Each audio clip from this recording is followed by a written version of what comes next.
If we want the equation of the tangent line at a given point, then we need to know what the slope is at that instant. So that's the calculus part where we take a derivative. And so to take a derivative of two different functions of x that are being divided, we should probably use the quotient rule. And the quotient rule says it's a derivative of the top function. So the derivative of x to the third is 3x squared. And the derivative of 1 is 0. So that's the derivative of the top function times the bottom function kept the same. And then the quotient rule says you subtract that by the original top function times the derivative of the bottom function. The derivative of 2x is just 2. That's all over the bottom function squared. So make sure to Google search the quotient rule if you're not familiar with what I just did there. Okay, and then we can clean that up with algebra. That's 6x to the third. And then over here, I'm going to do two things at once. I'm going to distribute that, I'm going to distribute the 2 first and then distribute the minus sign. So that's minus 2x to the third minus 2.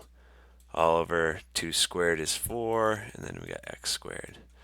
So we can combine terms, 6x to the third minus 2x squared. This is 4x to the third minus 2. You can keep simplifying a little bit, but we actually don't need to, I just realized, because we're just supposed to be using this to help us find the equation of the tangent line. This is the derivative up here, but so is this, and so is this. It's just going to be a little quicker now that we've cleaned it up algebraically, but you could have plugged in x equals 1 right into that top one I just circled, right? Because all we're interested in is the slope at x equals 1. So 4 times 1 to the third. So 4 minus 2 is 2. 2 over 4 is 1/2. So it looks like the slope of the tangent line is 1/2.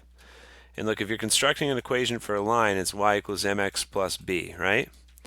We just found the m. We found out the slope. It's 1/2. We don't know what b is. So to find b, we've got to know what the corresponding y-coordinate is in the original equation. We need to know the full point, because then we can plug in an x and a y point to find b. So if I plug in 1 into the original equation, 1 plus 1 is 2, 2 divided by 2 is 1. So 1 in for y, 1 in for x. Subtract that 1/2 from both sides so you get b is 1/2. So here's the full equation. It's y equals 1/2 x plus 1/2.